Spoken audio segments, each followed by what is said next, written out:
எனக்கு தெரியும் இந்த சத்தத்தை கேட்கிற யாரோ ஒருத்தர் நீ எங்கேயோ இருக்க வேண்டிய தேவனுடைய பிள்ளை, நீ எவ்வளோ பெரிய காரியத்தை செய்ய வேண்டிய தேவனுடைய பிள்ளை.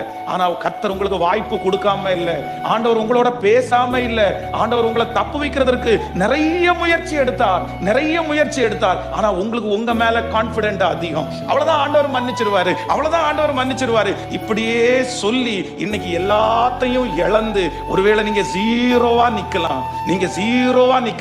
ஆனா இந்த மனுஷன் ஒன்னே ஒண்ணு பண்ணுனா, தான் ஜீரோ ஆகுற வரைக்கும் ஆண்டவரை தேடல, எல்லாத்தையும் இழக்கிற வரைக்கும் ஆண்டவரிடத்துல போய் நிக்கல. ஆனா எல்லாத்தையும் இழந்ததற்கு பிறகு கடைசியா ஆண்டவரிடத்துல போய் இந்த ஒரே ஒரு விஷயம், என்ன மன்னிக்க மாட்டீங்களா, எனக்கு இறங்க மாட்டீங்களா?